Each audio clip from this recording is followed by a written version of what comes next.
A U.S. prosecutor calls the biggest military computer hack in all time. A British hacker accused of breaking into Pentagon and NASA system. I was in search of suppressed technology, referred to as UFO technology. I think it's the biggest kept secret in the world. The U.S. government's most classified military servers, NASA's most restricted image archives, the Pentagon, the Army, the Navy, the Air Force, all of them breached, not by a foreign intelligence agency, not by a team of elite hackers, but by one man sitting alone in a North London flat on a dial-up internet connection.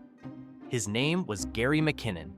He wasn't after launch codes or military secrets. He was searching for proof that NASA had photographed alien spacecraft and was hiding it from the world. What he claims he found buried inside those servers is the part the US government has never fully explained. What they did to him afterward, 60 years of prison time on the table, is the part that almost broke him. This is the real story. A boy from Glasgow with too many questions, Gary McKinnon was born on February 10, 1966, in Glasgow, Scotland.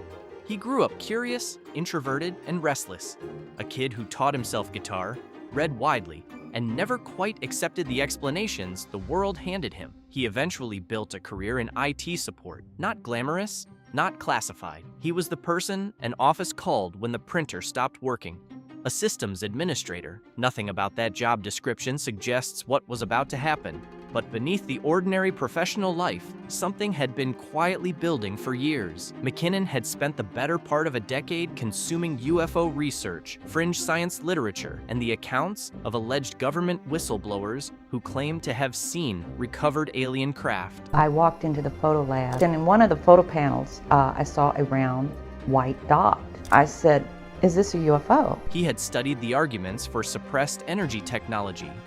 The idea that physics beyond what is publicly acknowledged had been discovered, demonstrated, and then deliberately buried by governments with financial incentives to keep the public dependent on fossil fuels.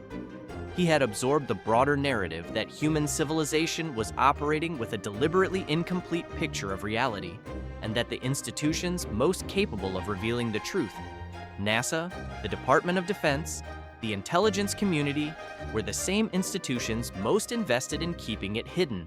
Here's where it gets important. He wasn't theorizing. He wasn't posting on forums.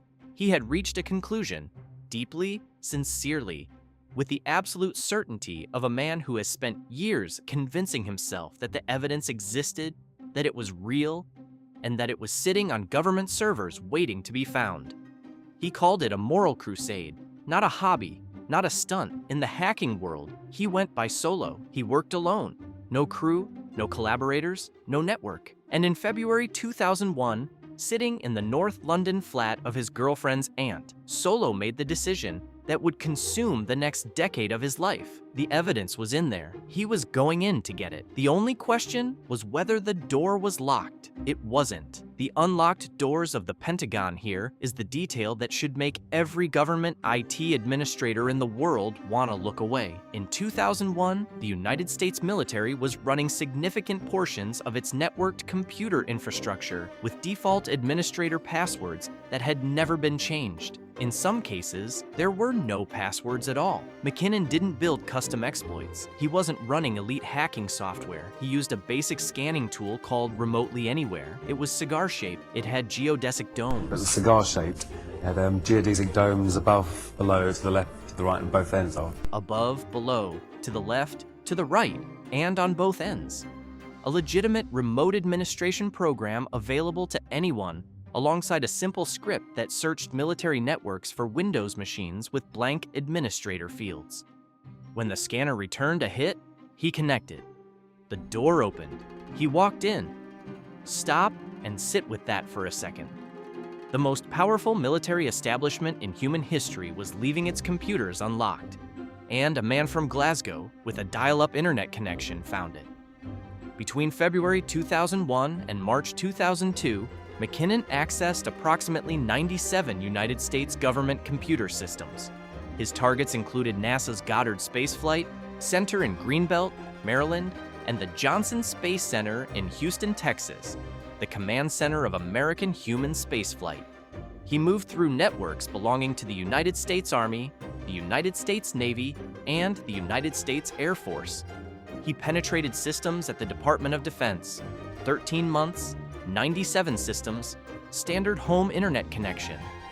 When U.S. federal prosecutors eventually reconstructed what had happened, they used the most precise language available to them. They called it the biggest military computer hack of all time. That record has never been broken. The estimated financial damage, incident response, system remediation, forensic investigation, the sweeping security overhauls the breach forced across multiple agencies exceeded $700,000. And the operational damage was real. Parts of U.S. military networks were shut down. Systems went offline. In the weeks immediately after September 11, 2001, when American military and intelligence agencies were at the highest state of alert in living memory, McKinnon's ongoing intrusions caused the U.S. Army's military district of Washington to take its entire network down. Administrators genuinely could not determine whether what they were seeing was connected to the broader threat environment or something else entirely. It was Gary McKinnon, in a North London flat, looking for alien spacecraft, and he was just getting started. If this is the kind of story you came here for, real events, verified facts, questions that history refuses to answer cleanly, hit subscribe right now. Because what McKinnon claims he found next is the part that changes everything: the search. McKinnon has never once wavered in his account of why he did it. He was not looking for troop positions. He had no interest in weapon systems or operational military intelligence. His mission was singular, and by his own account, it was entirely righteous. He was looking for UFO evidence. More specifically, he was hunting for three things. First, photographic or imaging data showing unidentified craft that NASA or the military had captured and suppressed from public release. Second, documentation of what he believed was a classified space program operating far beyond the publicly acknowledged capabilities of NASA. A program he believed had developed advanced propulsion technology derived from reverse-engineered extraterrestrial hardware.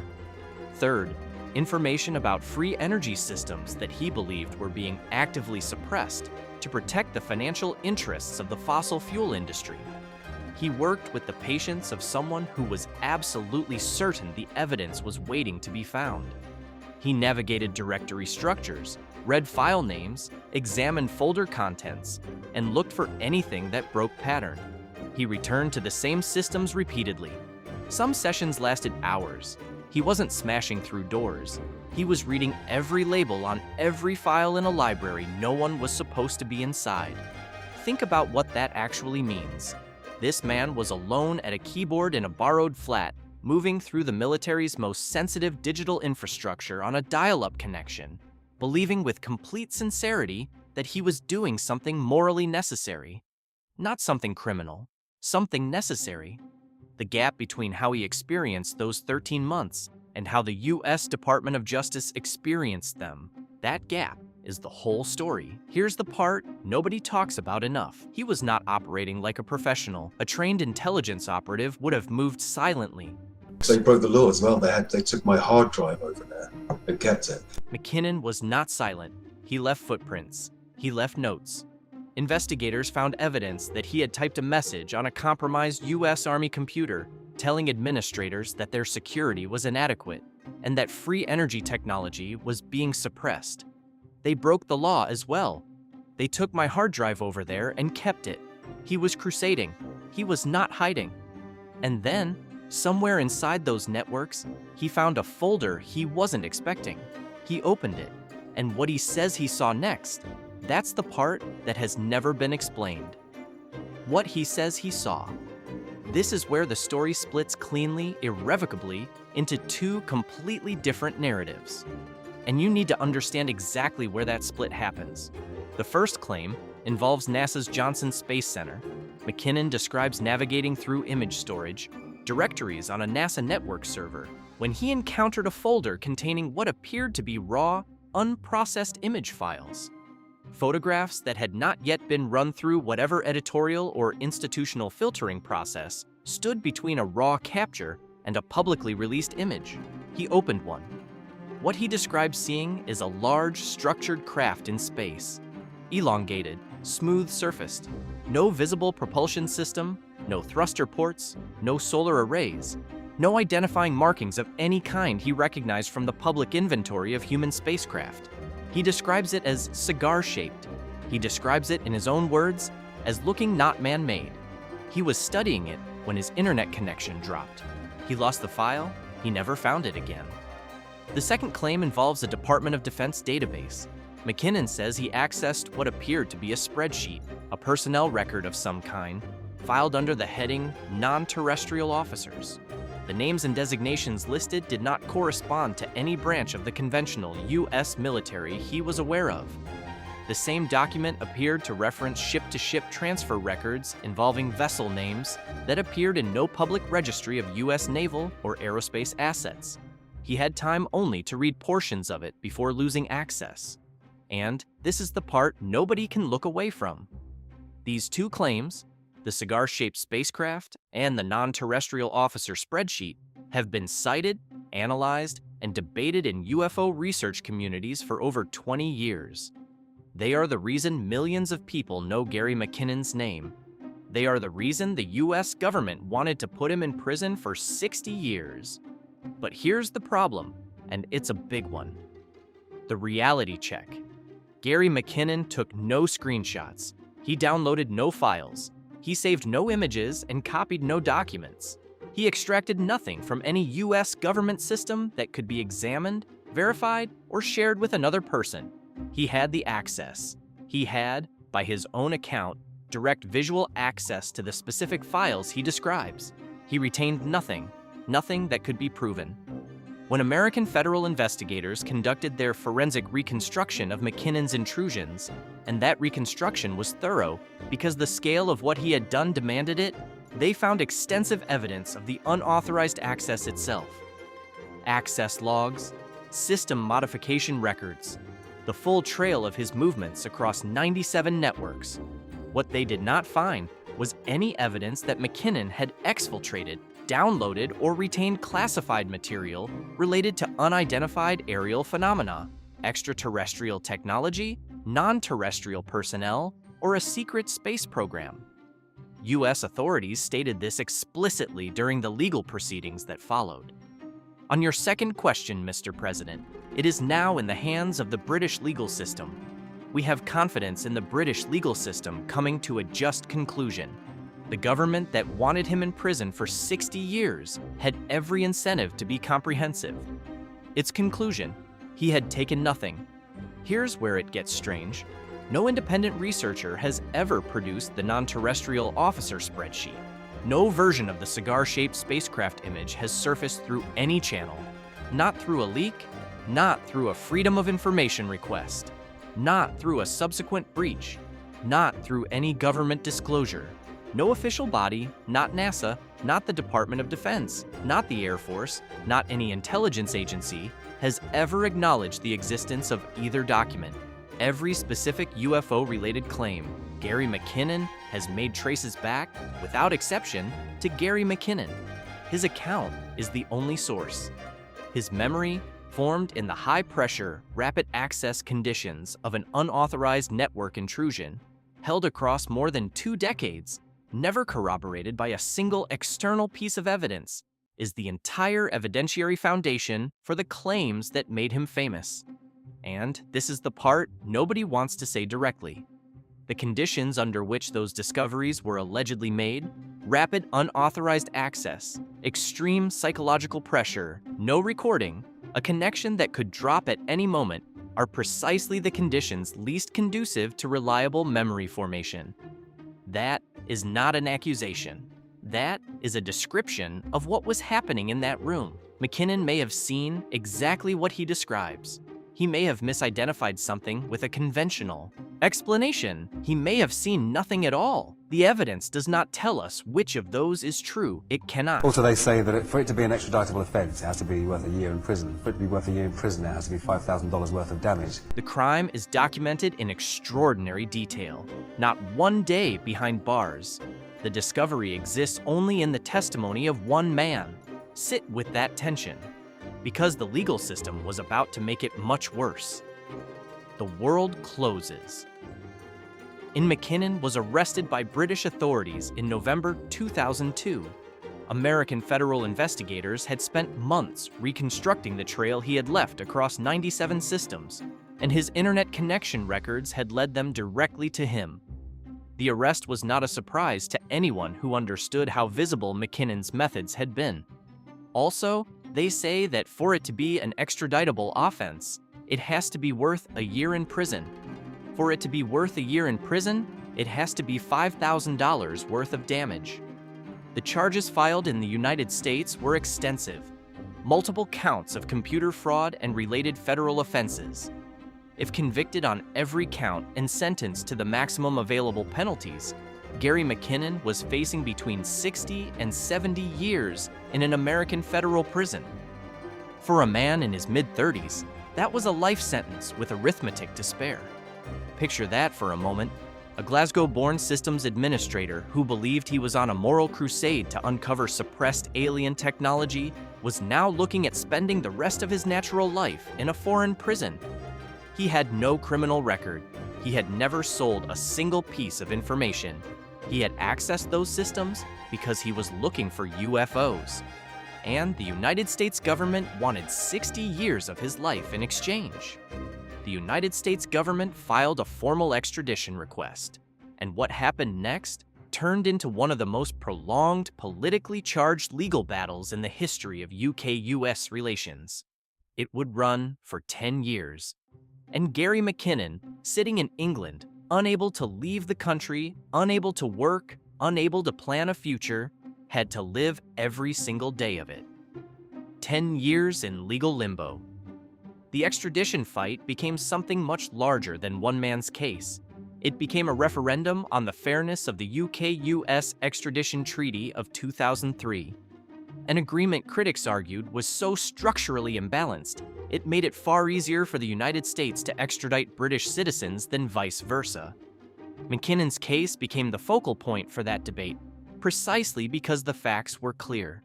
The human stakes were enormous, and the political optics were impossible to ignore. McKinnon's legal team attacked on multiple fronts. They challenged the proportionality of the charges, arguing that a 60-year sentence bore no reasonable relationship to the actions of a man whose motivation was finding UFO files, not compromising national security. They challenged the treaty itself. Appeal to Obama and to Gordon Brown. Do they want the first computer hacker ever to be extradited? The US said they wanted him extradited. And they introduced medical evidence that would reframe the entire public understanding of who Gary McKinnon actually was. He had been formally diagnosed with Asperger's syndrome. Think about what that diagnosis meant in the context of his story. The obsessive, years-long fixation on UFO research. The inability to fully process the magnitude of what he was doing, the compulsion to return to the same systems over and over, long after the rational calculation of risk should have stopped him. The note left on a US Army computer telling administrators their security was bad. None of that looks the same through the lens of Asperger's syndrome. His advocates argued with growing force that extradition to a foreign prison system would pose a risk to his mental health and to his life that the law simply could not permit. Try Gary McKinnon here at home, protect his rights, but also protect the rights of all British citizens. And then there was Janice Sharp. McKinnon's mother was not a politician or a lawyer. She was a woman watching her son face destruction from across a courtroom, and she decided that was not acceptable. I appealed to Obama and to Gordon Brown. Do they want the first computer hacker ever to be extradited? The US said they wanted him extradited. For a decade, Janice Sharp lobbied members of parliament, gave interview after interview, wrote publicly about what the case was doing to her family, and refused to let the human dimension of the story disappear into legal abstraction. She had the look of someone who had not slept properly in years. She carried the case the way a person carries something they cannot put down. And she was effective. Public sympathy for McKinnon in the United Kingdom remained broad and sustained in a way that made the case politically radioactive for any government that simply wanted to hand him over. The case moved through court after court, Appeal after appeal, ministerial review after ministerial review. It's been an emotional roller coaster, so I'm not very articulate today. I'm overwhelmed. I'm incredibly happy. It became a recurring point of friction in UK-US diplomatic relations. Several British politicians argued publicly that the extradition should be refused on human rights grounds. Try Gary McKinnon here at home. Protect his rights, but also protect the rights of all British citizens. The British press covered it relentlessly. And here is what happened. On October 16, 2012, in a statement to Parliament, British Home Secretary Theresa May walked to the dispatch box and announced, directly, without procedural ambiguity, that Gary McKinnon would not be extradited to the United States. Since I came into office, the sole issue on which I have been required to make a decision is whether Mr. McKinnon's extradition to the United States would breach his human rights. The room absorbed it. The decision rested on two grounds. The medical evidence had convinced her that extradition would create a real and serious risk that McKinnon would take his own life. And the broader human rights framework under British law made proceeding impossible. McKinnon heard it from England, not in a courtroom. After 10 years of appeals, parliamentary debates, medical reports, and diplomatic friction, it was over. Janice Sharp, who had fought harder than any lawyer in the room, heard the same news from the same distance, 10 years, and it was done. It's been an emotional roller coaster. So I'm not very articulate today. I'm overwhelmed, incredibly happy, not one day behind bars. The Crown Prosecution Service reviewed whether he should be prosecuted domestically instead and concluded it was not in the public interest. Gary McKinnon, the man behind the biggest military computer hack of all time, was never convicted of a crime in any jurisdiction on Earth. Not one. The tension at the core of this story. Step back from the courtrooms, step back from the treaty arguments and the medical evidence and the political controversy. Look at what this story actually consists of. Because here's the thing, nobody says cleanly enough. There are two completely separate stories here, and they are running in parallel, and only one of them can be verified. The first story is documented in court records, government statements, forensic investigations, and 2 decades of public reporting. A self-taught civilian with no government clearance, motivated by a sincere belief in suppressed extraterrestrial technology, penetrated 97 United States government computer systems over 13 months. He caused more than $700,000 in damage. He disrupted military networks during one of the most sensitive periods in modern American history. He was identified, arrested, and threatened with the rest of his life in prison. He fought for 10 years and won. That story is real. You can't do anything because you don't know what the future holds. And because it's my son, it's on my mind every second, every waking second of every day. Every detail in it is verified. It cannot be disputed.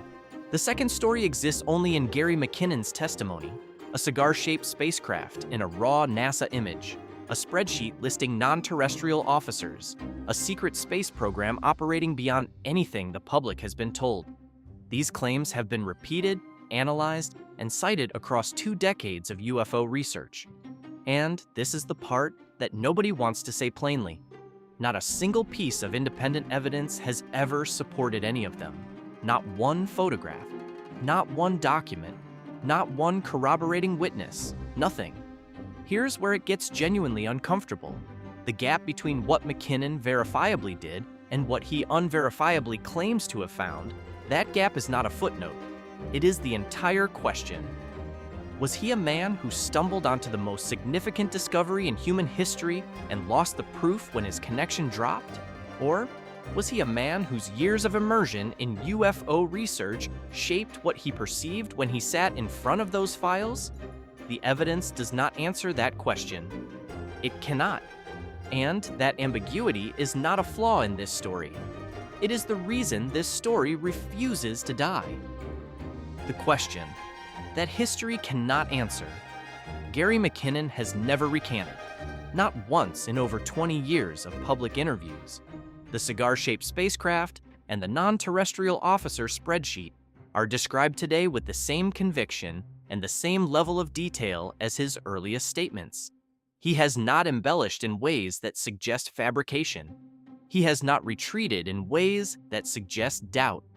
He presents both claims as things he saw directly, briefly, clearly, without ambiguity, and cannot prove because the connection dropped before he could preserve anything.